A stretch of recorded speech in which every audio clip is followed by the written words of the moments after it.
Hi friends, welcome to government jobs portal. So ఈ వీడియోలో మనం SSC GD previous papers reasoning 1000 bits part 7 చూద్దామండి. First 6 parts చూడకపోతే ఖచ్చితంగా చూడండి, కింద డిస్క్రిప్షన్లో లింక్స్ ఇస్తున్నాం. అలాగే ఈ వీడియో వస్తే లైక్ చేయండి అండ్ మీ ఫ్రెండ్స్ అందరికీ కంపల్సరీగా షేర్ చేయండి. అండ్ నెక్స్ట్ వీడియోస్లో మనం మ్యాథ్స్, అలాగే మనం జనరల్ అవేర్నెస్, అలాగే ఇంగ్లీష్ క్వశ్చన్స్ కూడా చూడబోతున్నాం. సో ఇవేవి కూడా మిస్ కాకుండా ఉండాలంటే మా ఛానల్కి సబ్స్క్రైబ్ చేసుకుని పక్కనున్న బెల్ ఐకాన్ తప్పకుండా క్లిక్ చేయండి, right? So okay, 61st question మనం చూద్దాం. ఇక్కడ ఏమంటున్నారు, ఈ క్వశ్చన్ మార్క్ ప్లేస్లో ఏమొస్తుంది అంటున్నారు. అంటే ఇప్పుడు ఏం చెప్తున్నారంటే ఈ రెండిటికి ఉన్న రిలేషన్, అదే రిలేషన్ ఈ రెండిటికి కూడా ఉంటే, ఈ రెండిటికి కూడా అదే రిలేషన్ ఉంటే ఓకే, క్వశ్చన్ మార్క్ ప్లేస్లో ఏమొస్తుంది అని అడుగుతున్నారు. ఓకేనండి. సో ఫస్ట్ ఈ రెండిటికి ఏం రిలేషన్ ఉందో మనం ఫైండ్ చేసాం అనుకోండి, ఈజీగా దీన్ని సాల్వ్ చేయగలుగుతాం. సో ఇప్పుడు చూడండి, ఫస్ట్ లెటర్ మాత్రమే చూద్దాం. క్యూఆర్ ఉంది ఇక్కడ. క్యూ తర్వాత వచ్చేది ఆరే కదా. ఇక్కడ చూద్దాం, ఐ తర్వాత వచ్చేది జే కదా ఆల్ఫాబెట్స్లో. అంటే పి తర్వాత ఏమొస్తుందండి ఆల్ఫాబెట్స్లో? పి క్యూ వస్తుంది. ఓకే, సో ఆప్షన్స్ చూడండి, ఇది తప్పు, ఇది తప్పు, ఇది తప్పు. ఫస్ట్ క్యూ ఉన్నది ఆప్షన్ ఓన్లీ ఒకటి మాత్రమే ఉంది. సో ఆప్షన్ 1 ఆన్సర్ అని చెప్పచ్చు. ఓకే, సో ఒకసారి కావాలంటే టెస్ట్ కూడా చేయొచ్చు. పి క్యూఆర్ అండి నెక్స్ట్ది. అంటే ఇది +1 అయింది ఫస్ట్ది, నెక్స్ట్ది +2 అయింది. జేకేఎల్ ఎస్ +2 అయింది. కేఎల్ఎం రావాలంటే ఎం రావాలి. ఇక్కడ ఎం ఉందా అండి? ఎం సరిపోయిందా?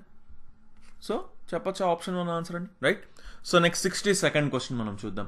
ఈ క్వశ్చన్ మార్క్ ప్లేస్లో ఏమొస్తుంది అని అడుగుతున్నారు. ఓకే, సో సిరీస్లో మనం ఫస్ట్ లెటర్ని చూస్తాం. డి ఉంది ఇక్కడ. డి కాస్త జీ అయింది. జీ కాస్త ఇక్కడ క్వశ్చన్ మార్క్ ప్లేస్లో ఫస్ట్ది అవుతుంది, తర్వాత ఎం అవుతుంది, తర్వాత ఇది పి అవుతుంది. డి నుంచి జీ ఎలా వస్తుంది? ఈఎఫ్జి అంటే +3 అయింది. జీ నుంచి కూడా +3 అయిందో లేదో చూద్దాం. ఇక్కడ ఎం నుంచి పీకి ఏం వచ్చిందో చూస్తే అక్కడ అర్థం అయిపోతుంది. ఎంఎన్ఓపి ఇది కూడా +3 అయింది. సో ఇది కూడా +3, ఇది కూడా +3 అయ్యే ఛాన్సెస్ మాక్సిమం ఉన్నాయి. జీ హెచ్ఐజే అంటే జే రావచ్చు. జే తర్వాత +3 చేయండి, కేఎల్ఎం సరిపోయిందండి. ఎం ఎగ్జాక్ట్ సరిపోయింది, అంటే ఫస్ట్ది జే అవుతుంది. సో ఇది తప్పు. నెక్స్ట్ హెచ్ఐజేకే ఇక్కడ కూడా +3 అయిందండి. సో కేఎల్ఎంఎన్, సో ఎన్ వస్తుంది. ఎన్ఓపిక్యూ సరిపోయిందండి +3. సో జేఎన్ వస్తుంది. సో ఇది కూడా తప్పు. నెక్స్ట్ థర్డ్ చూడండి, బాగా అబ్జర్వ్ చేయండి. ఇక్కడ వి ఉంది, ఇక్కడ ఎస్ ఉందండి, వెనక్కి వెళ్తుంది. ఎస్ టియువి అవునా? వి నుంచి మనకి ఎస్ ఎలా వస్తుంది? యూని, టీని, ఎస్ని అంటే -3 చేస్తే వస్తుంది. సింపుల్గా చెప్పాలంటే నెంబర్స్ వేసుకున్నాం అనుకోండి. వి ఎంత? 22. ఎస్ ఎంత? ఎస్ వచ్చేసి మనకి 19. సో 22లోంచి 19 అంటే -3 చేస్తే 19 వచ్చింది. సో 19 - 3 చేయండి అంటే 16 రావాలి. 16 అంటే ఏంటి? పి. 16 - 3 చేయండి 13 అంటే ఎం వచ్చిందా? 13 - 3 చేయండి 10 అంటే జే వచ్చిందా? సరిపోయిందా? సో అంటే సింపుల్గా చెప్పాలంటే ఫస్ట్ లెటరు సెకండ్ లెటరు +3 అయ్యింది. థర్డ్ లెటరు ఫోర్త్ లెటరు -3 అయింది. సో అదే మనం చేసాం. దీనికి +3 చేసాం, దీనికి +3 చేసాం, దీనికి -3 చేసాం, దీనికి -3 చేసాం. అప్పుడు మన క్వశ్చన్ మార్క్లో ఉన్న 4 లెటర్స్ వచ్చాయి. అదేంటి? ఆప్షన్ 1 జేఎన్పిఎస్. ఓకేనా? మీకు ఒకవేళ నెంబర్స్ వేసుకుంటే నెంబర్స్ వేసుకోండి సింపుల్గా. ఇప్పుడు ఎంత? జీ ఎంత? 7 అవునా? కే ఎంత మనకి? 11. ఎస్ ఎంత? 19. వి ఎంత? 22. ఇప్పుడు ఏంటి? 7 + 3 అంటే 10 అంటే జే. 11 + 3 14 అంటే ఎన్. 19 - 3 16 అంటే పి. 22 - 3 19 అంటే ఎస్. సో జేఎన్పిఎస్ అంటే ఆప్షన్ 1 ఆన్సర్ అవుతుంది, right? So next 63rd question మనం చూద్దాం. ఓకే, సిరీస్ ఇచ్చారు, క్వశ్చన్ మార్క్ ప్లేస్లో ఏమొస్తుందని అడుగుతున్నారు. క్లియర్ చూసిన వెంటనే ఏమైనా మనకు కనిపిస్తున్నాయి? స్క్వేర్స్, క్యూబ్స్ ఏం కనిపించట్లేదు. అప్పుడు మనం ఏం చేయాలని చెప్పుకున్నాం? డిఫరెన్స్ చూసుకోవాలి. ఇక్కడ ఎంత ఎక్కువైంది? 1. ఇక్కడ ఎంత ఎక్కువైంది? 4. ఇక్కడ ఎంత ఎక్కువైందండి? 27. ఇక్కడ ఎంత ఎక్కువైంది? 16. ఇక్కడ ఎంత ఎక్కువైంది? 13 - 8 5 125. అబ్జర్వ్ చేయండి. ఇప్పుడు స్క్వేర్స్, క్యూబ్స్ కనిపిస్తున్నాయి, క్లియర్ కనిపిస్తుంది కదా. ఇది 1, ఇది 2 స్క్వేర్, ఇది 3 క్యూబ్, ఇది 4 స్క్వేర్, ఇది 5 క్యూబ్. అంటే క్లియర్గా దీన్ని ఏమనుకోవచ్చు? దీన్ని 1 క్యూబ్ అనుకోవచ్చు, దీన్ని 2 స్క్వేర్, దీన్ని 3 క్యూబ్, దీన్ని 4 స్క్వేర్, దీన్ని 5 క్యూబ్. అంటే cube square, cube square, cube square అవ్వాలి. నెక్స్ట్ది 1 2 3 4 5 అంటే నెక్స్ట్ 6 కదా. Cube square, cube square, cube square అవ్వాలి. అంటే 6 స్క్వేర్ ఎంత 36. సో దీనికి క్వశ్చన్ మార్క్ డిఫరెన్స్ ఎంత ఉండాలి 36 ఉండాలి. సో 183 ప్లస్ 36, 180 ప్లస్ 30 210, 3 ప్లస్ 6 9, 210కి 9 కలపండి 219. సో ఆప్షన్ 4 ఆన్సర్ అని చెప్పొచ్చు. Very easy, right? So next 64th question మనం చూద్దాం. ఓకే, మళ్ళీ సిరీస్ ఇచ్చారు, క్వశ్చన్ మార్క్ ప్లేస్లో ఏమొస్తుందని అడుగుతున్నారు. ఓకే, బాగా అబ్జర్వ్ చేయండి. మనకు స్క్వేర్స్ క్యూబ్స్ ఏమైనా కనిపిస్తున్నాయా? లేదు. సో ఇప్పుడు ఏం చేయొచ్చు, డిఫరెన్స్ చూసుకుంటాం. ఎంత పెరిగింది ఇక్కడ, మనం ఇటు నుంచి ఇటు వెళ్తున్నాం. సో ఎంత పెరిగింది 9 - 4 5, 5 - 3 2, 25 పెరిగింది. ఓకే, మంచి నెంబర్ కనిపించింది 25. ఇక్కడి నుంచి ఇక్కడికి తెలియదు, ఇక్కడి నుంచి ఇక్కడ కూడా తెలియదు, ఇక్కడి నుంచి ఇక్కడికి చూడండి. 18 - 9 వచ్చేసి 9, 8 - 2 వచ్చేసి 6, 5 - 4 వచ్చేసి 1, 169 అండి. బాగా అబ్జర్వ్ చేయండి, ఇది 169. ఇది ఒక్కసారి చూసేద్దాం. 17 - 8 వచ్చేసి మనకి 9, అండ్ ఇది కూడా 17 - 9 వచ్చేసి ఇది 8, 7 - 5 వచ్చేసి 2. అర్థమైపోయింది ఏంటి, ఇది ఏంటి 289, 17 స్క్వేర్. ఈ 169 చూసిన వెంటనే అర్థమైపోవాలి, ఇది 13 స్క్వేర్, ఇదెంత 5 స్క్వేర్. సో ఇక్కడ ఈ రెండు ఉన్నాయి, బాగా అబ్జర్వ్ చేయండి. 5 స్క్వేర్ ఇది, తర్వాత రెండు ఉన్నాయి, తర్వాత 13 స్క్వేర్, తర్వాత 17 స్క్వేర్ వచ్చింది. బాగా అబ్జర్వ్ చేస్తే అర్థమవుతుంది ఏంటివి ప్రైమ్ నెంబర్స్. 5 తర్వాత ప్రైమ్ నెంబర్ ఏంటి 7, దాని తర్వాత ప్రైమ్ నెంబర్ ఏంటి 11, దాని తర్వాత 13, దాని తర్వాత 17. అవునా? సో ఏమవ్వాలి 11 స్క్వేర్ 7 స్క్వేర్ అవ్వాలి. అంటే ఇది 49 ఉండాలి డిఫరెన్స్, ఇది 121 ఉండాలి.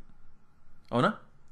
సో 49 అంటే 259కి 49 కలపండి. 250 ప్లస్ 40 290, ఇది ఒక 18 అంటే 308. వెరిఫై చేసుకోవచ్చు కావాలంటే. 308కి 121 కలపండి. 308 300 ప్లస్ 100 400, 21 ప్లస్ 8 29. సో 429 సరిపోయిందా? ఎగ్జాక్ట్గా సరిపోయింది. సో ఇక్కడ క్వశ్చన్ మార్క్ ప్లేస్లో ఏమొస్తుంది 308 వస్తుంది. ఓకే, అందుకే మనకి స్క్వేర్స్ అండ్ క్యూబ్స్ అనేవి వెరీ వెరీ ఇంపార్టెంట్. 1 నుంచి 30 స్క్వేర్ వరకు నేర్చుకోవాలి. అలాగే 1 నుంచి 15 క్యూబ్ వరకు, 1 square to 30 square, 1 cube to 15 cube అన్నీ నేర్చుకోవాలి కంపల్సరిగా. సో నెక్స్ట్ 65th క్వశ్చన్ మనం చూద్దాం.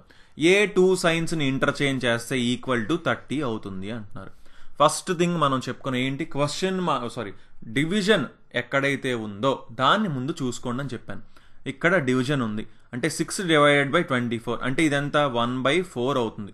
ఎందుకంటే 6 1 6 4 కదా. 1/4 ఇంటూ 8 అంటే ఇదేమవుతుంది 2 మిగులుతుందండి. ఇక్కడ ఏంటి 72 - 12 అంటే ఇది 60 అయింది. 60 + 2 62. అవునా? 62 వస్తుంది, కానీ ఇక్కడ 30 ఉందండి ఆన్సర్. ఇప్పుడు ఫర్ ఎగ్జాంపుల్ ఈ డివిజన్ యాజ్ ఇట్ ఈజ్ ఉంచాం అనుకోండి, ఇది 1/4 అవుతుందా? ఇది ఇక్కడ ఫ్రాక్షన్ అయిపోతుంది కాబట్టి ఈ 8 మల్టిప్లికేషన్ ఖచ్చితంగా ఉండాలి. ఎందుకంటే లేదంటే అది హోల్ నెంబర్ అవ్వదు. 8 మల్టిప్లికేషన్ ఖచ్చితంగా ఉండాలంటే ఇది 2 అయిపోతుంది. అప్పుడు 72 12 నుంచి 2 నుంచి 30 అసలు వచ్చే ఛాన్స్ ఉందా? అసలు ఛాన్సే లేదు. సో డివిజన్ని ఖచ్చితంగా మనం మార్చాలి. అవునా? లేదా అట్లీస్ట్ మల్టిప్లికేషన్ అయినా కంపల్సరిగా మార్చాలి. సరే, ఒకసారి చూద్దాం. డివిజన్ని మార్చి చూద్దాం. ఎక్కడికి మార్చచ్చు ఒకసారి బాగా చూడండి. ఏ 2 నెంబర్స్ మధ్యన డివిజన్ పెడితే కరెక్ట్గా అనిపిస్తుంది మనకి? బాగా అబ్జర్వ్ చేసి చూడండి. 72 12ని చూసినప్పుడు మీకు అర్థం అవ్వాలి ఇక్కడ మారిస్తే బెటర్ అని. ఆప్షన్స్ కూడా చూసుకుంటారు. డివిజన్కి మైనస్కి మార్చే ఆప్షన్ ఉందా అని. ఎస్, ఇక్కడ కనిపిస్తుంది మనకి ఫస్ట్ ఆప్షన్. కాబట్టి డివిజన్ని ఇటు పక్క తీసుకొచ్చాం, మైనస్ని ఇటు పక్క తీసుకొచ్చాం. సో ఇదేమవుతుంది, ఇది 6 అయింది. ఇది ఏమైంది 8 × 6 48. 48లోంచి 24 తీయండి అంటే ఇది 24. 24కి 6 కలిపితే 30. ఎగ్జాక్ట్గా సరిపోయింది. అంటే ఆప్షన్ 1 ఆన్సర్ అవుతుందని చెప్పొచ్చు. సరే, ఇలా మనకేం కనిపించలేదు. అప్పుడు ఏం చేస్తామండి, ఫస్ట్ ఆప్షన్ టెస్ట్ చేస్తాం. మైనస్ని డివిజన్ని మారుస్తాం అంటే ఇక్కడ డివిజన్ పెట్టాం, ఇక్కడ మైనస్ పెట్టాం. సాల్వ్ చేస్తాం. ఆన్సర్ వస్తే వెల్ అండ్ గుడ్, లేదా నెక్స్ట్ ఆప్షన్కి వెళ్తాం, తర్వాత ఆప్షన్కి వెళ్తాం, తర్వాత ఆప్షన్కి వెళ్తాం. అంతే అండి, right? So next 66th question మనం చూద్దాం. ఓకే, వెరీ సింపుల్ క్వశ్చన్ కదా. ఈ రెండిటికి ఏదైతే రిలేషన్ ఉందో ఈ రెండిటికి కూడా అదే రిలేషన్ ఉంది అంటున్నారు. సో ఉత్తరప్రదేశ్కి లక్నోకి ఏంటండి రిలేషన్? ఉత్తరప్రదేశ్ యొక్క క్యాపిటల్ లక్నో, ఒడిశా యొక్క క్యాపిటల్ ఏంటి? అదే కదా ఆన్సర్ అవుతుంది. సో మీరే కింద కామెంట్ సెక్షన్లో చెప్పండి ఏది ఆన్సర్ అనేది. నేమ్తో మెన్షన్ చేయండి. 1 2 3 4 మాత్రం వేయొద్దు, నేమ్ మెన్షన్ చేయండి. ఒడిశా క్యాపిటల్ ఏంటి? సో అదే కదా ఆన్సర్ అవుతుంది, ఎందుకంటే ఉత్తరప్రదేశ్ క్యాపిటల్ లక్నో కాబట్టి ఒడిశా క్యాపిటల్ ఆన్సర్ అవుతుంది. అదేంటో కామెంట్ సెక్షన్లో చెప్పండి. సో నెక్స్ట్ 67th క్వశ్చన్ మనం చూద్దాం. ఓకే, జాగ్రత్తగా అబ్జర్వ్ చేయండి. ఇప్పుడు ఈ మూడిటికి ఏదైతే రిలేషన్ ఉందో ఈ మూడిటికి కూడా అదే రిలేషన్ ఉంటుందంట. ఇచ్చిన ఆప్షన్స్లో దేనికి సేమ్ అదే రిలేషన్, ఈ రెండిటికి ఏదైతే ఉందో సేమ్ అదే రిలేషన్ ఉండాలంట. ఇప్పుడు ఈ మూడిటికి ఉన్న రిలేషన్ ఏంటో ఫస్ట్ మనం ఫైండ్ చేయడానికి ట్రై చేస్తాం. చాలాసార్లు చెప్పుకున్నాం మనం, పెద్ద నెంబర్ ఉన్నప్పుడు ఈ రెండు నెంబర్స్ నుంచి ఈ నెంబర్ వచ్చి ఉంటుంది. అది ఎలా వచ్చి ఉంటుంది బాగా అబ్జర్వ్ చేద్దాం. ఇప్పుడు 8 ఉంది, 5 ఉంది. 8 + 5 చేసాం అనుకోండి 13 అయింది. 13 నుంచి 280 ఎగ్జాక్ట్గా డివిజిబుల్ అవుతుందా? అవ్వట్లేదు, అవునా? ఒకవేళ 8 × 5 చేసాం అనుకోండి 40 అయింది. 40తో డివిజిబుల్ అవుతుందా? ఎస్, 40 × 7 అవుతుంది. సేమ్ ఇదే ఇక్కడ జరుగుతుందో లేదో చూడాలి. 11 × 4 ఎంత? 44. సో ఇప్పుడు ఇది కూడా 44 × 7 అవ్వాలండి. అవుతుందో లేదో చూద్దాం. 7 4s 28, 7 4s 28 ఎగ్జాక్ట్గా అవుతుంది. సో ఇది కూడా × 7 అవుతుంది. అంటే సింపుల్గా ఏం చెప్పచ్చు, ఈ ఇటు ఫస్ట్ నెంబరు థర్డ్ నెంబర్ని మల్టిప్లై చేస్తే ఆ వచ్చిన దాన్ని 7తో మల్టిప్లై చేస్తే మధ్యలో ఉన్నది రావాలి. సో 6 × 9 54 అయింది. 54 × 7 370 అవ్వాలి. లాస్ట్ డిజిట్ ఇందులో 8 వస్తుంది, కానీ ఇక్కడ 0 కదా ఉంది. సో ఇది రాంగ్. అంటే జస్ట్ లాస్ట్ డిజిట్ చూడొచ్చండి. 9 × 5 45, 45 × 7 ఎండింగ్లో 5 వస్తుంది, కానీ ఇక్కడ 0 ఉంది. సో ఇది కూడా రాంగ్. 13 × 7 91, 91 × 7 చూసుకోండి ఎండింగ్లో 7 ఉంది. సో చూడండి 7 1 7 7 9 63, 637 ఎగ్జాక్ట్గా వచ్చింది. సో ఏం చెప్పచ్చండి, ఆప్షన్ 3 ఆన్సర్ అవుతుందని చెప్పచ్చు, అవునా? Easy question. అంటే ఫస్ట్ థింగ్ 8 × 5 ఉంది, దాన్ని ఏం చేసాం? ఎడిషన్ చేసాం. సబ్ట్రాక్షన్ చేయొచ్చు, మల్టిప్లికేషన్ చేయొచ్చు, డివిజన్ అయితే డివిజన్ చేయొచ్చు, ఓకేనా? ఇవన్నీ చూసుకోవాలి. లేదా తర్వాత ఏం చేస్తాం? స్క్వేర్స్ చేయొచ్చు, క్యూబ్స్ చేయొచ్చు. ఇక్కడ ఉన్న నెంబర్ బట్టి కరెక్ట్గా ఆలోచించుకోవాలన్నమాట. ఎప్పుడు తెలుస్తుంది అది? మనం బాగా ప్రాక్టీస్ చేసినప్పుడు మనకు అర్థమైపోద్ది. 8ని 5ని 280ని చూడగానే 8 × 5 40 కదా, 40 × 7 ఫస్ట్ అది టెస్ట్ చేయాలనిపిస్తుంది. అదే ఎగ్జాక్ట్ ఆన్సర్ అయిపోతుందని చెప్పట్లేదు, ఫస్ట్ దాన్ని టెస్ట్ చేస్తాం. దేంతో? దీంతో, రైట్?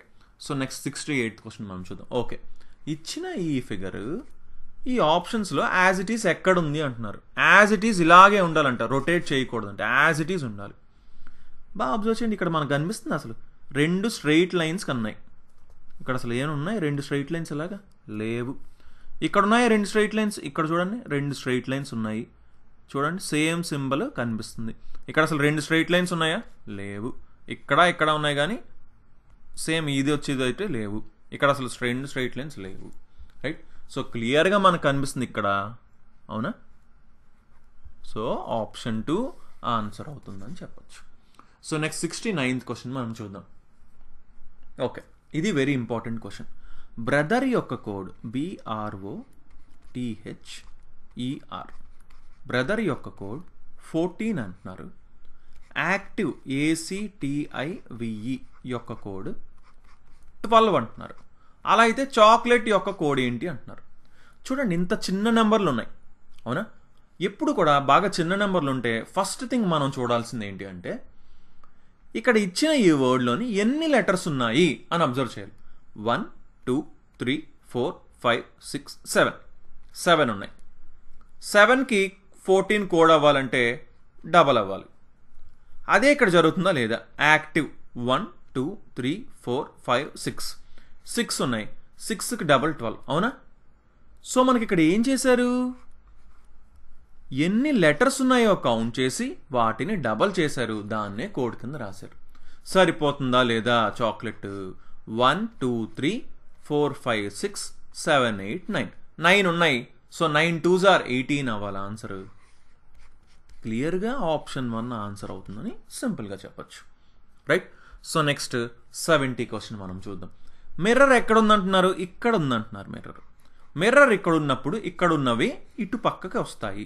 ఈ లాస్ట్ ఉన్నది ఫస్ట్కి వస్తుంది. ఎలా వస్తుంది? ఇలా వస్తుంది. అవునా? సో అబ్జర్వ్ చేయండి, 5కి మిర్రర్ ఇమేజ్ ఎప్పుడు కూడా మారుతుంది, కానీ యాజ్ ఇట్ ఈస్ 5 ఉంది కాబట్టి ఇది తప్పు. ఇది చూడండి ఎలా ఉందో, 5కి మిర్రర్ ఇమేజ్ ఎలా రావాలి? ఇలా రావాలి, కానీ ఇదేముంది? కిందకు ఉంది. సో ఇది తప్పు. ఇది ఎప్పుడు వస్తుంది? 5కి మిర్రర్ ఇక్కడ ఉందనుకోండి, అప్పుడు ఇటు కిందకు వస్తుంది. అవునా? అప్పుడు కిందకు వస్తుంది ఇలాగ. కానీ ఇటు సైడ్ మిర్రర్ ఉందనుకోండి, ఎటు వస్తుంది? ఇలా వస్తుంది. ఓకేనా? సో ఇది తప్పు, ఇది తప్పు. 2 ఆప్షన్స్ని ఎలిమినేట్ చేయగలిగాం. ఓకే, ఇంక ఈ రెండింటికి తేడా ఏముందో చూసుకున్నాం అనుకోండి, అప్పుడు ఆన్సర్ చేయొచ్చు. 5x జెడ్కి తేడా ఉందండి. చూడండి, జెడ్కి మిర్రర్ ఇమేజ్ ఏమవుతుంది? మారుతుంది కదా. ఏమవుతుంది? మారుతుంది, ఇలా అవుతుంది. ఓకే, కానీ Z as it is Z లాగా ఉంది. ఇప్పుడు చూడండి, జెడ్ ఉందండి. మీరు ఒకసారి ఆల్ఫాబెట్స్ అన్నీ, జస్ట్ ఒక నెంబర్స్ అన్నీ 1 నుంచి 0 నుంచి 9 వరకు నెంబర్స్, ఏ నుంచి జెడ్ వరకు ఆల్ఫాబెట్స్ ఒకసారి మిర్రర్ ఇమేజ్లో ఎలా ఉంటాయి? మిర్రర్ ఇటుపక్క ఉంటే ఎలా ఉంటుంది? మిర్రర్ ఇటుపక్క ఉంటే ఎలా ఉంటుంది? జస్ట్ ఒక చిన్న ప్రాక్టీస్, ఒక్కసారి ప్రాక్టీస్ చేసుకున్నారనుకోండి, ఆన్సర్ ఈజీ అయిపోతుంది. అవునా? సో ఇప్పుడు ఇది ఎలా వస్తుంది మనకి? ఇలా వస్తుంది. సారీ, ఇలా వస్తుంది మనకి. ఓకేనా? సో ఇలా ప్రాక్టీస్ చేసుకున్నప్పుడే మనకు క్లారిటీ వస్తుంది, లేదంటే కొంచెం కన్ఫ్యూజ్ అవుతాం అనమాట. సో జెడ్ అనేది మారుతుంది, ఇటైనా మారుతుంది. So simple. సో ఇక్కడ జెడ్ యాజ్ ఇట్ ఈస్ జెడ్లా ఉంది కాబట్టి ఇది తప్పు. అంటే ఆప్షన్ 3 ఆన్సర్ అవుతుందని చెప్పచ్చు. ఓకేనండి? So okay guys, thanks for watching. So next వీడియోస్లోని మరిన్ని క్వశ్చన్స్ మనం డిస్కస్ చేయబోతున్నాం. సో ఇవేవి కూడా మిస్ కాకుండా ఉండాలంటే మా ఛానల్కి సబ్స్క్రైబ్ చేసుకొని పక్కనున్న బెల్ ఐకాన్ తప్పకుండా క్లిక్ చేయండి. So okay then, thanks for watching and have a nice day. Bye.